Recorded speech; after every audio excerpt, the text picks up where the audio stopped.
Olá, sou a professora Cleane e vou lecionar a disciplina de História para o sexto ano do Colégio Emaús. Sexto ano, essa aula é uma aula de revisão para a prova de vocês, tá bem? Nessa revisão nós vamos pegar desde a Grécia clássica e helenística até o período romano, período da República.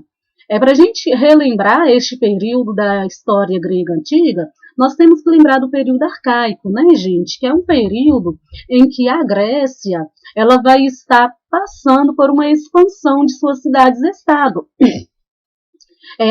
As cidades-estado gregas vão estabelecer colônias ao sul da Europa, no norte da África e também na região da Ásia Menor. E essa expansão territorial grega vai entrar em conflito com a expansão persa. Então, deste conflito dos persas e dos gregos disputando a região da Ásia Menor, vai surgir as guerras médicas. Então, as guerras médicas são conflitos travados entre gregos e persas. Das guerras médicas, nós vamos ter alguns embates principais, né, alguns conflitos, como pode ser observado no mapa, que nós temos a Batalha das Termópilas em 480 a.C. Nessa Batalha das Termópilas, os persas eles vão sair vitoriosos. Nós vamos ter Leônidas, né, um grego, que vai mobilizar cerca de 300 espartanos para fazer a proteção de uma região. Entretanto, Leônidas vai acabar sendo derrotado por Xerxes. Já na Batalha de Salamina, que acontece também em 480 a.C., o ateniense Temístocles ele vai armar uma emboscada para os persas. Os navios persas eles vão ficar encalhados porque a maré vai baixar e dessa forma Temístocles vai incendiar a frota persa, vai acabar vencendo os persas. Deste conflito entre persas e gregos, sexto ano, Atenas vai ser completamente destruída. Só que, apesar de toda essa destruição, a cidade-estado de Atenas vai se aliar a outras cidades-estados e vai formar a Confederação de Delos. Desta Confederação de Delos, sob a liderança de Atenas, os persas eles serão expulsos, né? E as cidades-estados elas vão sair vitoriosas. Deste conflito, então, Atenas vai se sobressair. Atenas vai sair enriquecida, vai sair como importante cidade-estado, exercendo a hegemonia sobre as outras cidades-estado. Sob o governo de Péricles, de 461 a.C. a 429 a.C., a cidade de Atenas vai se transformar no maior polo econômico, político e cultural da Grécia. Ou seja, a cidade de Atenas vai se tornar a polis mais importante da Grécia. A democracia ela foi aperfeiçoada e permitiu que os cidadãos mais pobres também participassem da vida política. Para demonstrar, gente, toda a grandiosidade, todo o poder e toda a riqueza de Atenas, Péricles vai mandar construir vários monumentos de porte grandioso, né? Como o Parthenon, né? Que era um templo dedicado a Deus Atenas. Também vai ser construída a Acrópole, que é uma estrutura, uma fortificação que é construída, gente, em regiões mais altas, né? Inclusive para ficar afastada de ataques. A construção dessas obras vai ser financiada em grande parte com o que era arrecadado das cidades-estado aliadas, né? Das cidades-estado que faziam parte da Confederação de Delos. Diante de toda essa hegemonia de Atenas, todo esse crescimento, de todo esse poderio de Atenas, a cidade-estado espartana vai formar uma aliança, a Liga do Peloponeso, e vai contestar todo este poderio de Atenas.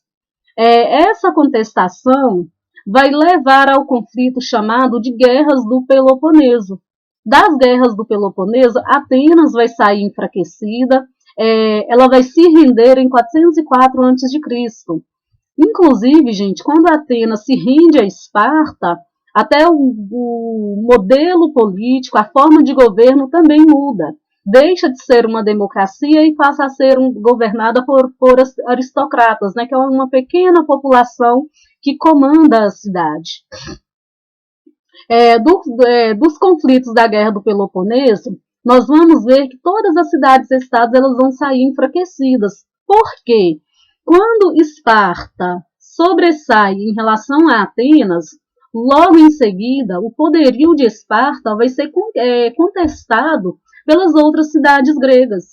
A partir daí, vários conflitos vão acontecer entre essas cidades e elas vão se enfraquecer, facilitando desta forma, gente, a invasão pelos macedônios. Neste mapa aqui, Guerras do Peloponeso, século V a.C., nós temos aqui mostrando quais cidades-estado faziam parte da Confederação de Delos e quais que faziam parte da Liga do Peloponeso. Quando essas cidades-estado gregas são conquistadas pelos macedônios, inicia um novo período, chamado de período helenístico. Os macedônios, sob o comando de Filipe II, eles vão conquistar várias polis gregas. Porém, gente, vai ser sob a liderança de Alexandre o Grande, ou também chamado o Magno, que o Império Macedônico vai ter uma expansão muito grande. Vai se expandir para o norte da África, para a Europa e para grande parte, gente, da Ásia também. Com a expansão deste império, Alexandre o Grande ele vai fundar várias cidades nas regiões que ele for conquistando. Uma dessas cidades é Alexandria, no Egito. E depois ele vai conquistar, né, as terras do Império Persa. Dessa conquista, gente, de todo esse território, vai haver uma mescla, vai haver a mistura da cultura grega com a cultura dos povos conquistados. E essa mistura cultural vai dar origem à cultura chamada de helenística, vai dar origem ao helenismo. Por isso, este período de expansão e crescimento do Império Macedônio, ele vai ficar conhecido como o período helenístico. Após a morte de Alexandre o Grande, pessoal, o Império Macedônico ele vai enfraquecer, ele vai se fragmentar e vai ser conquistado pelos romanos. Na cultura grega, nós podemos dar destaque, gente, tanto para a filosofia, para as artes, para as esculturas e também para a arquitetura. E não podemos esquecer também da poesia, da lírica e do teatro grego, que foi extremamente importante e ainda é muito presente, né, nas sociedades atuais.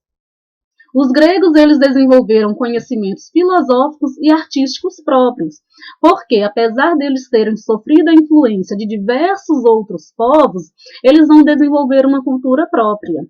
Muitas obras gregas valorizavam o humano, não apenas os deuses como outros povos da antiguidade. Então vai propor novas reflexões, gente, sobre seus pensamentos, seus sentimentos e suas atitudes diante da vida. Na Grécia também, gente, que vai surgir a ideia de filosofia, que vai surgir a ideia de ética também. O modelo grego de beleza, ele buscava a representação das formas e dos movimentos humanos, com base no equilíbrio e na perfeição, ou seja, valorizava a beleza, valorizava a perfeição, valorizava, gente, aquela representação mais próxima da realidade também. Nas artes, destaque para a literatura e para o teatro. Nestes vasos aqui, nós temos a representação, pessoal, do cotidiano e de rituais gregos também. Jarro grego, datado de 625 a.C., e o vaso grego, do século V a.C. Estes vasos e jarros também eram uma forma de expressar a arte grega, de representar o cotidiano, de representar a vida grega também. Artes na Grécia Antiga. Observem que, na arquitetura, os gregos eles produziram 3 estilos arquitetônicos. Eles produziram o Corinto, eles produziram o dórico e produziram também o jônico. Observa que as colunas, gente, essa arquitetura grega, ela se diferencia pela forma das colunas, tá bem? A gente não pode esquecer também da importância grega, né, em relação aos Jogos Olímpicos, que existem até hoje. Claro que sofreu mudança, sofreu alteração, sofreu adaptação, mas ainda assim eles existem atualmente. A religião na Grécia, os gregos eles eram politeístas, né? Que é caracterizada pelo politeísmo antropomórfico. O que quer dizer isso? Acreditavam em vários deuses, e esses deuses, gente, eles eram parecidos com os humanos. Eles tinham brigas, eles tinham uma hierarquia, eles se diferenciavam dos humanos por conta de sua imortalidade. Cada cidade-estado grega era protegida por uma divindade. Acreditava-se que muitos dos deuses gregos habitavam o Monte Olimpo, de onde eles comandavam os destinos humanos. Nessa representação aqui, estão vendo?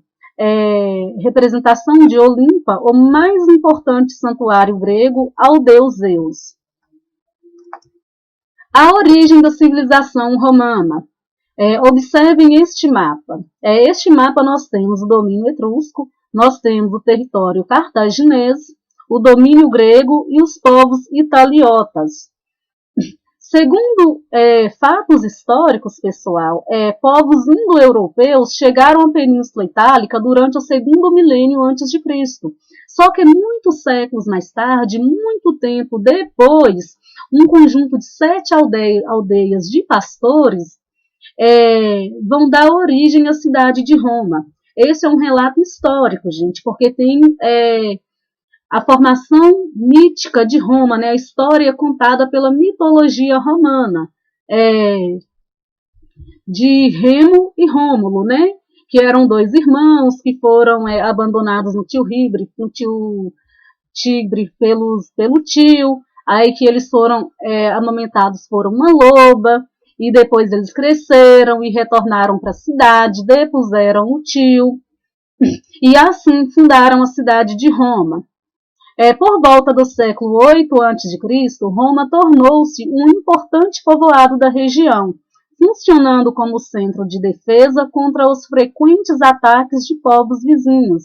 Inclusive, gente, a cidade de Roma vai criar uma ampla rede de estradas para ligar todas as províncias a Roma.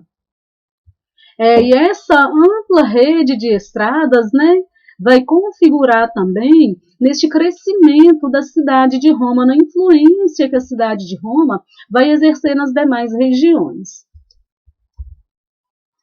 Neste infográfico aqui, trazendo para a gente como que era organizada a sociedade romana. A família era a base da organização social romana. Elas se agrupavam em clãs, que eram conjuntos de famílias, né? E também nós vamos ter a sociedade dividida em categorias sociais. Nós vamos ter os patrícios, que estão no topo dessa sociedade, né, que eram livres cidadãos romanos, eles eram os chefes dos clãs. Nós vamos ter também os plebeus, livres e sem direitos políticos, os clientes, livres e sem direitos políticos, e os escravos, que não eram livres. Os plebeus, eles compunham a maior parte da população romana. Esse grupo de plebeus, eles era formado por camponeses, artesãos, pequenos proprietários e alguns comerciantes. Formavam a maioria da população romana. Por que é importante a gente prestar atenção nessa classe dos plebeus neste momento? Porque mais para frente, como nós vimos, através de revoltas, os plebeus eles vão conquistar vários direitos.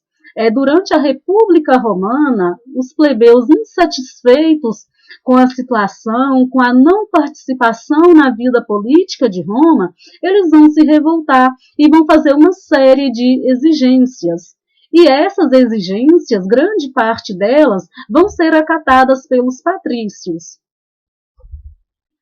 O período monárquico de Roma. Este período, gente, não existe muito registro sobre este período, tá bem? Mas sabe-se que nessa época da monarquia, os reis romanos, eles governavam até a morte. Eles comandavam o exército, conduziam as cerimônias religiosas e determinavam as punições como um juiz.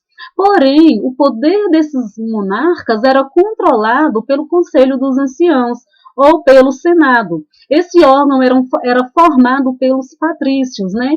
Pelos chefes dos clãs. E esses chefes dos clãs, os patrícios, eles podiam vetar as decisões do rei. Havia ainda a Assembleia Curiata, formada por todos os patrícios, que votava as leis e decidia sobre as declarações de guerra e de paz. Nós vamos ver que durante o governo do último rei etrusco, Tarquínio o Soberbo, os patrícios eles vão aumentar a sua influência no Senado e vão, gente, depor o rei Tarquínio. Por que isso acontece? Porque os últimos reis eles vão tentar limitar o poder do Senado. O Senado, para não ter o seu poder limitado, vai criar uma nova forma de governo, que é a política, a república. Então, os patrícios eles vão eleger dois governantes que vão exercer o poder executivo em conjunto por um ano. Essas mudanças, então, vão dar origem à República Romana. Estes governantes, gente, eles vão ter o seu governo controlado pelos senadores, né, que é o órgão máximo da República Romana. Durante a República Romana também, como já foi dito e como nós já estudamos, os plebeus eles vão se revoltar. Insatisfeitos com a condição deles de não participação política, eles vão fazer uma série de exigências. Vamos lembrar que os plebeus eles eram camponeses. Então, vários plebeus eram retirados de suas propriedades e enviados, gente, para a defesa de Roma, para as guerras. Diante disso, eles vão se reunir no Monte Sagrado. Essa gravura, né, retrata este movimento e vão fazer uma série de exigências. Dentre essas exigências, eles vão solicitar maior participação na vida política, o que os patrícios vão acatar e vão criar o cargo de tribuno da plebe. Esse tribuno da plebe vai fazer parte da República Romana. Eles vão atuar na República Romana em defesa dos direitos dos plebeus. Também os plebeus eles vão exigir que as leis elas sejam escritas, que elas sejam registradas, porque as leis eram repassadas pelos patrícios de acordo com a conveniência deles. E assim vai surgir o Código o Código Lei das 12 Tábuas, que vai ser extremamente importante, inclusive, para o direito romano. Também vai haver a abolição da escravidão por dívidas e vai haver também a criação da lei de Canuleia. O que é que previa essa lei de Canuleia?